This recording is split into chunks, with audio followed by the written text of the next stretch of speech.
Welcome back, friends. Lost Scarf here. It has been a month since the last vlog. The reason for that is I almost died. And I don't mean that lightly. That's what happened. And I have not wanted to talk about it because what are these vlogs? These vlogs are me unpacking what I'm thinking and feeling. Uh, and that's all that's been on my mind, obviously. So we'll talk about that. But real quick, the channel, Super Mario RPG, voice LP is happening eventually. I forget if I mentioned this because it's been a while. Sea of Stars voice LP is not happening because the files got corrupted and they can't be recovered. So that's only going to go on Twitch, and then maybe I'll just transfer the Twitch files over to the side channel. So for the podcast, Star Stacker came out, and it's out. And then it's not getting a lot of views because it's Star Stacker. No one cares about Star Stacker, but to go in order, did Star Stacker. So check that out if you want.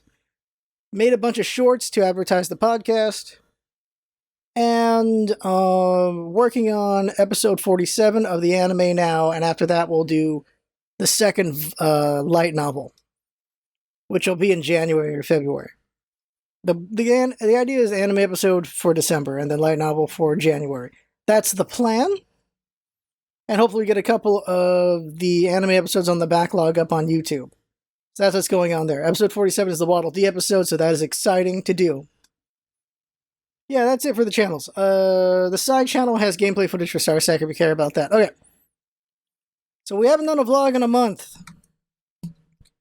Because the day the last vlog came out, I almost died. And I've been dealing with that. A lot of things have happened in my life where I've almost died or just been hurt horribly. I nearly drowned twice as a child. So I was scared of water for 20 years after that. I didn't learn how to swim until I was like 29. I was just that scared of drowning, so I'd never touched the water as much as I could. I stayed in the shallow end because I nearly drowned to death twice. Once was at the beach and once was in a pool.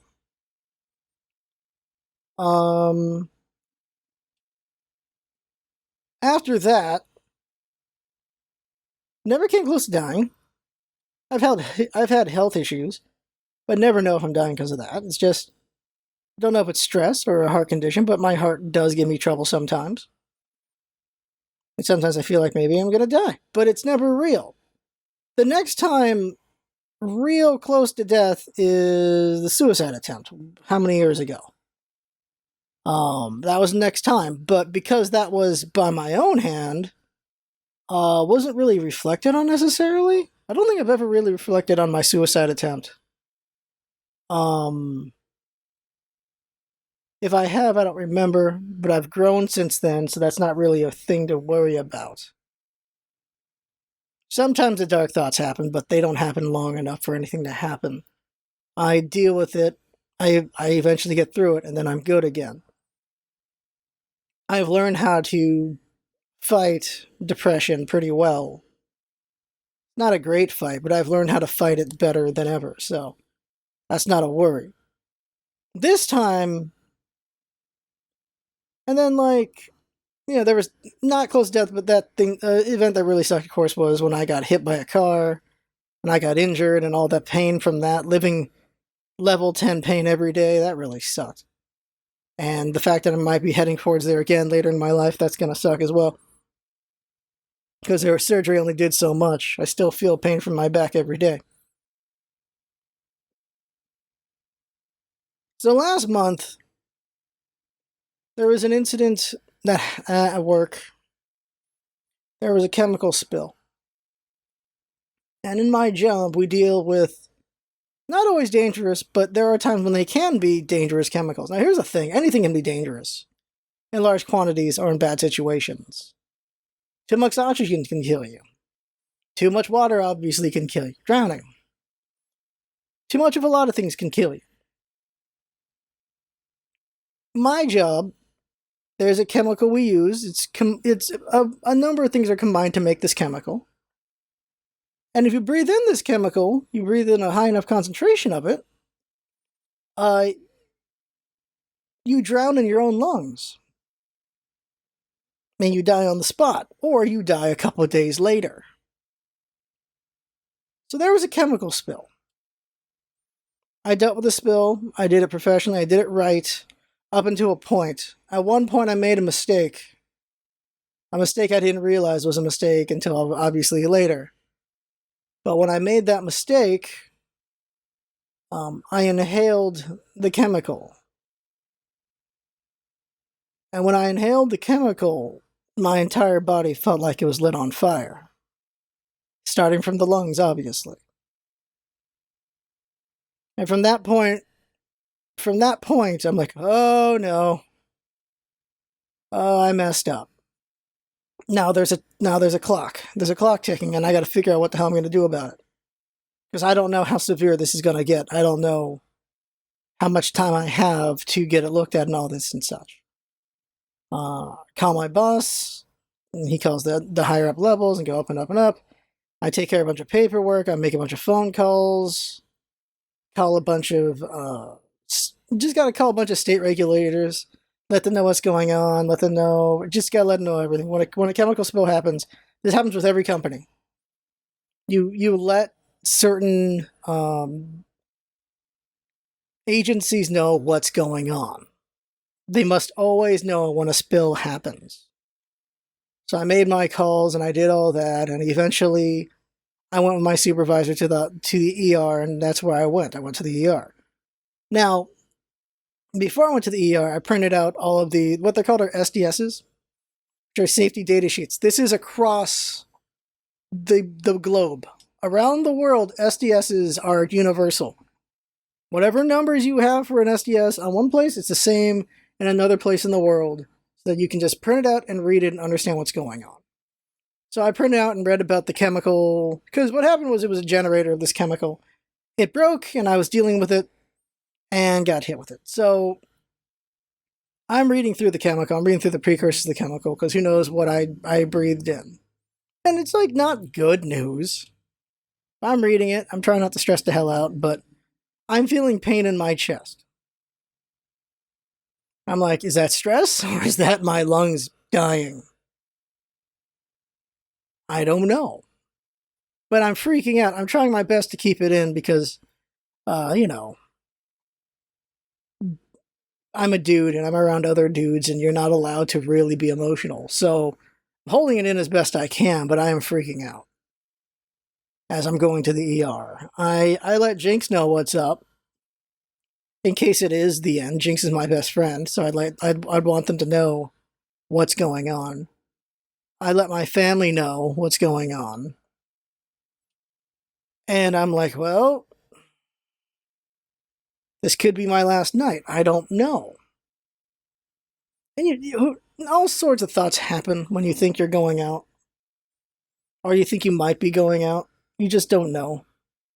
And I didn't know. I didn't know how much time I had. I just knew that it's going to be scary for a while.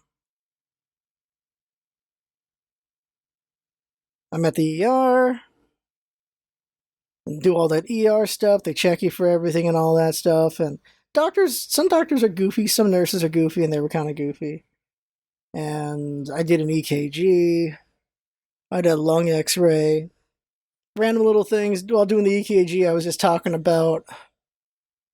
With the guy doing the EKG, he was a Marvel fan, so we were just talking Marvel stuff and how hopeful we are for things. And we'll see where it goes. And then there was a chest x-ray, and then while I was there... It's gonna sound funny. Well, funny odd. I heard this the voice, so it's... How to describe it? So it was the sound of...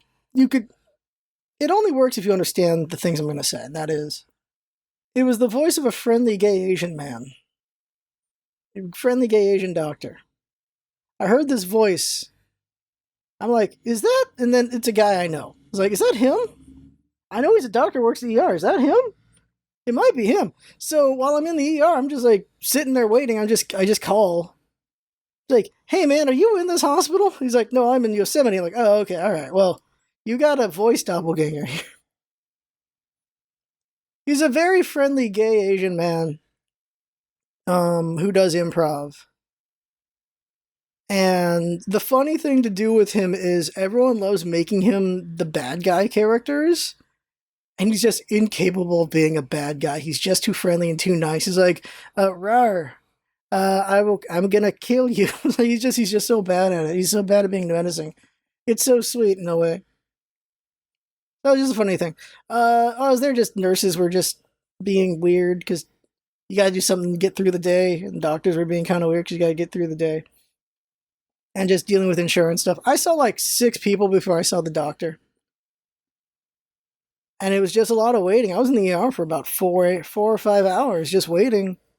I had to do workman's comp stuff, bunch of paperwork. I'm just sitting there with my supervisor and just talking with him. I was like, just going over everything. I know I got to write a report out, but in case something happens, I can't write the report. He knows all this stuff, so he can write the report. Just keep making sure everything's professionally in order, kind of thing. And just talking about, just stuff, just work stuff, whatever to keep my mind off of my mortality. And the doctor's like, all right, well, your oxygen levels are fine. For the time being, we're just going to believe this is all stress pain because I was just feeling a lot of pain. Like, they did the EKG because of my heart. They did the chest x-ray because, inhalation. And to be sure. And they're like, oh, let's just hope it's just stress right now. Let us know what's up in the next couple of days. Come back in, of course, to the ER at any time. And the next couple of days, I went back to work and finished my shift. The next couple of days, I was feeling a lot of chest pains. But I knew I was stressing out a lot. But I wasn't feeling breathing issues. So I'm like, all right, I think this is just stress. And I'm just, here's the thing. It's willful ignorance is like, I'm hoping it's just stress. Not going to the hospital, just hoping it's not just, hoping it's just stress. Also because, like, America, so it's expensive to just keep going to the hospital for no reason. Well, there's a reason, but it's expensive to just keep going to the hospital. So I didn't go. I didn't just keep going. I'm like, all right, well, I'm just gonna hope this is stress. And then I started feeling shortness of breath. I'm like, oh, this is a couple days later. I'm like, it's like, oh, that's not good. That's not good at all. And so I set up a doctor appointment. It's gonna take a week. So waiting for that doctor appointment, the week I feel this extremely painful heart pain, and then I'm short of breath. I'm just like I can only breathe a little bit every time while waiting for this doctor appointment. And then when the doctor appointment happened, I didn't go to the hospital. I didn't go to the ER. I should have gone to the ER, to be honest. Should have gone to the ER. I did not go. I was like, let's just wait it out, see how it goes. It'd be really inconvenient to go to the ER since I'm working right now. And that would be a whole thing. So I'm like, I'm not going to the ER yet. I got work. We're gonna see a doctor soon, so we'll just wait out. And I shouldn't have waited. I should have just gone. Because then they could see what was going on. Because when the doctor finally came around, I didn't have it anymore. Whatever it was, which I'm just gonna hope it's stress again, wasn't there.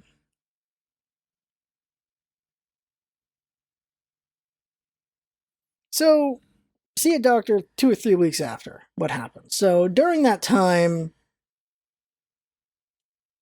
it's just I could go out at any time. I could go out at any time. That was the thought. And then I was feeling a tingling in my left arm, like, oh my god, am I having a heart attack, or am I just stressing a lot? And evidently, it's literally a lot of stress, or I might have had a mini heart attack. I don't know. I haven't gotten it checked. I felt a tingle in my left arm for a little bit, and I'm just gonna assume that's stress as well, messing with my heart. Gotta work on that stress level. Yeah, saw a doctor. They checked my heart. They checked my lungs again. I don't see anything, but they just want to be sure because it's always possible they don't catch something. So I now have asthma. I now have an asthma puffer, and yeah, I have an asthma puffer. I'm gonna start using it tomorrow. Well, because I wasn't gonna use it yet. They said use it first thing in the morning for work. I'm like, well, I'm working grave, so I'm not gonna really do that. I'm gonna be working mornings again tomorrow, so I'm gonna use the puffer, see how it works. He says it's steroids, so it's an upper, it's a stimulant, so I'll be up. It might give me a headache. I'm like, all right, I'll see how that goes. Just use it for a week, see how it goes, see how my breathing is. Which, again, would have been convenient. Like the last 2 days, I had shortness of breath again. Today, I'm good again. So it's coming and going. I don't know if it's damage to lungs or. That's the thing. There's also the changing of season. I usually get sick around this time. So that's also a factor. I'm like, well, maybe I'm just getting sick. That's a thing I'm also using as an excuse. Yeah, I'm going to try out this asthma puffer, and hopefully I don't have to use it forever because that's I already got a bad back I gotta worry about. I don't want to have bad lungs to worry about too. But if things don't feel like they're getting better, then I see a specialist next. So we'll see about that. As far as I know, I'm in the clear of not dying. Now it's just me, we'll see. We'll see. I don't know. Maybe it's just low quality of life because of damage at this point. Who knows? Or maybe I still can die. I don't know. Well, if I was going to die, I think it would have been more immediate. I don't know. So it's just been making me reflective, and I've just been not wanting to deal with it. And you got to deal with it at some point, so I'm dealing with it now. I thought I did everything right at work, and I almost died anyway. I made one mistake, and it was the only mistake you need to make. You only need to make one mistake. This is the scary thing about mortality. You don't like to think. Well, I don't like to think about just because you can at any point have a car accident, and you're just like that, just like that. That's all it can take. These sunglasses are extra helpful because you can't see how my eyes are right now. Life can go out so quick, so easily.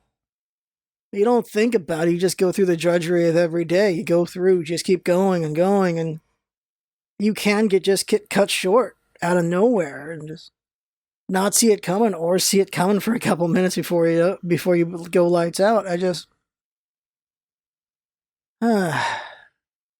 Just a normal day. Just a normal day. And then that just happened. Life comes at you fast, right? What is there to learn from that? I don't know. Like, obviously I learned to be safer. I learned what to do if that ever happens again. I made a full report so everyone knows what to do if that happens again. I wrote out paragraphs of stuff. I was like, here's what happened, here's how I handled it, here's where the mistake happened. Here's what should have been done instead when I made that mistake. And there's also this frustration of it'd be really annoying if I died because I'm working on so many things that I want to accomplish, and there's so many plans and everything like that, and it'd just be really annoying to get cut short. Like, it would be 100% unfulfilling to go out right now. Like, I'm working on not being single anymore. I want to do all that traditional stuff over there, like the wife, kids, all that stuff. I want to do all that. It'd be very, very frustrating to not do all that because I want to do all that. On the personal side of things, I want to finally, well, it's going to be forever, but like, I want to learn another language. Been working on it slowly. I want to slim down. I want to complete this podcast, which is going to take forever to do. Like, I want the podcast to be everything. Like, it has everything in it. It's not going to be as easy to sift through as a wiki, but it's everything's there. You can listen to it, kind of thing. I still want to hang out with people as long as I can. Like, I've joked, like, I want everyone to live longer than me so I don't have to miss anyone. But I don't want to go out early, Jesus. I want all of you to live 100 years. And just whatever 1 year longer than me, that's what I want you all to do. I need all of you to live 1 year longer than me. What is the point of this? Well, the point of this, I don't know. I think you see what I'm going to talk about. You can just not watch this episode. Like, I think that's the thing you do, and you just move on and then watch the next one. I don't know. But if you do watch it, well, then, you know, you stuck around to just see how I'm feeling about things, and I appreciate that.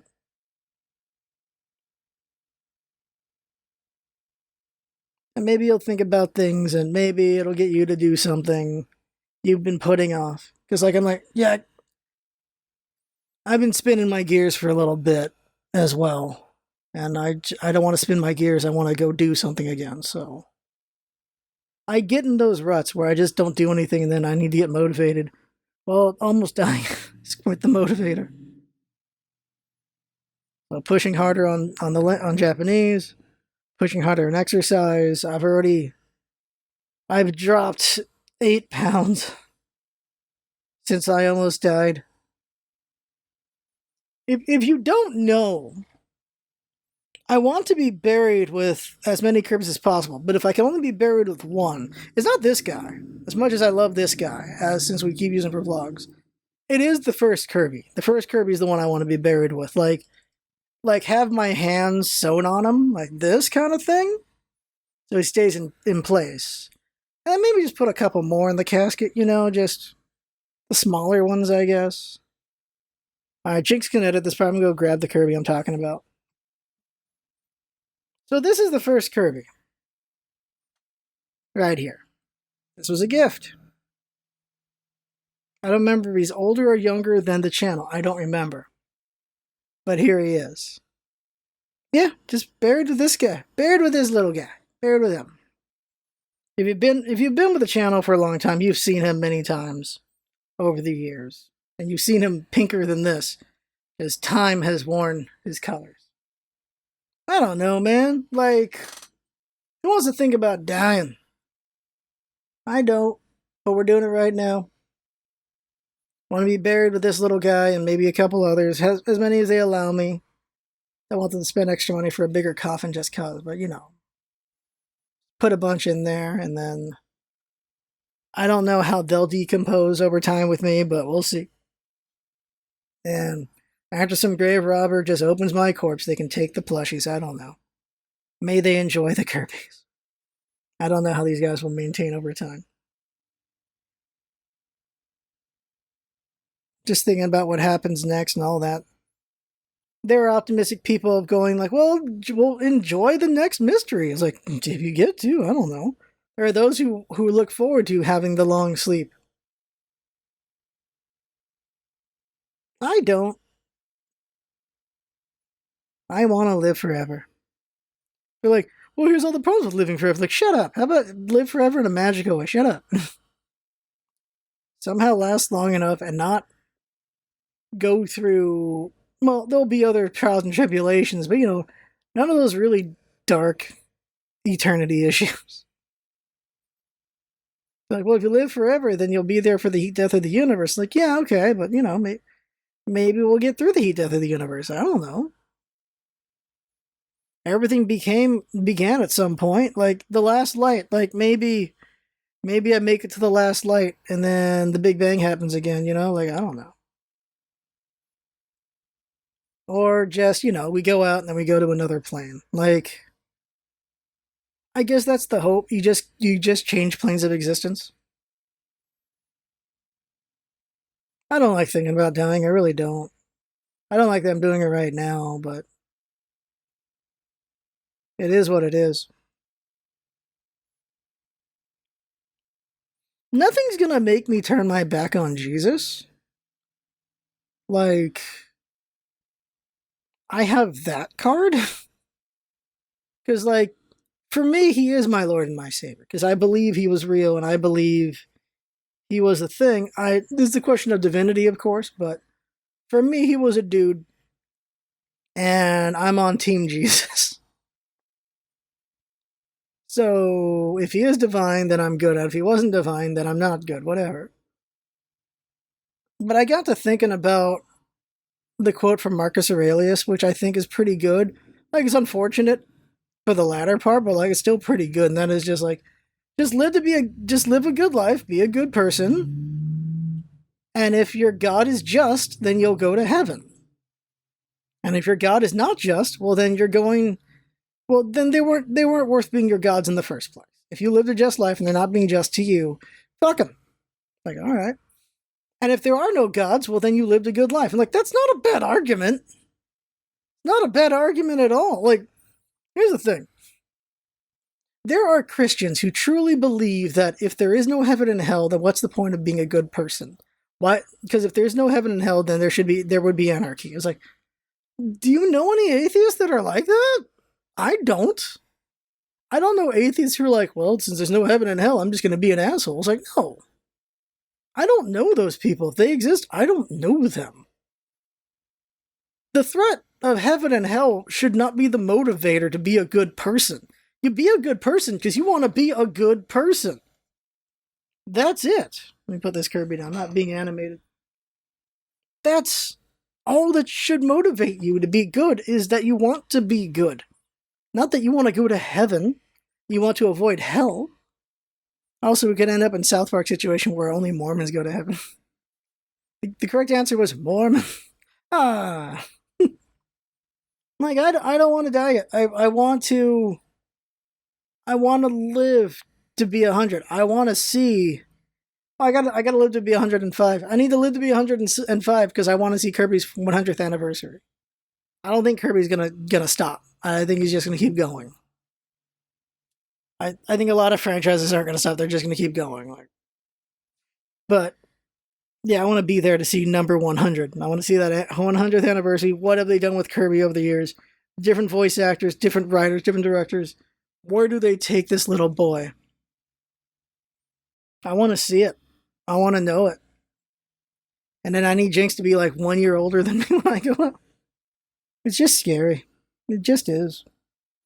Okay, I said a lot of regrets already. Like, the regrets are, right now, if I died when that happened, or if it still somehow lingers and takes me out soon. The regrets are not having a wife and kids, not experiencing spousal love and parental love. Those would be frustrating to not have. Because I got plenty of love to give, and I want to give those. And I want to receive those. Creatively, the frustration is not completing the works I want to complete.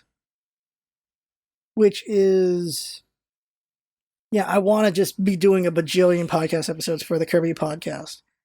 And I want to do art and become an artist that I'm proud of. I want to do that. And I want to just be really good at voice work. Just be good at the voices. Throw myself into it even harder and better. And learn to do it even better. Even if it never amounts to anything. There are things you should be doing for yourself after all. Where you feel proud of yourself for your achievement and your ability. And I want to be that when it comes to voices. I want to be that when it comes to entertainment as well, of course. I definitely want to be that. I want to be proud of being an entertainer. Like, of being a good entertainer. Like, I'm happy with some of the entertaining I've done over the years. I'm proud of that. I'm proud of the suicides we prevented. Like, I still can't believe we prevented 8 suicides over the years.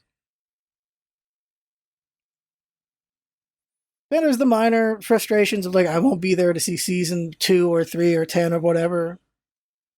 I won't see how One Piece ends. And, of course, the frustration not spending more time with the people important to me. The people I entertain, you guys, Jinx, of course, my family. Be frustrating not to have more time of that. I cannot tell you what the next vlog is going to be. Hopefully much happier than this, but I don't know what the hell it'll be about. it feels like the world is so stuck on just a couple things right now, because partially they should be, because they're important. You got the wars going on, you got politics going on. We're in the most important time ever every freaking day. Every week it's the same topics. That's the other thing. Like, even if we were doing the vlogs, what would they be about? I don't know. I think I need to do more whys again, because just talking about what's going on, it's just there's a cycle, like a repetitive cycle to it.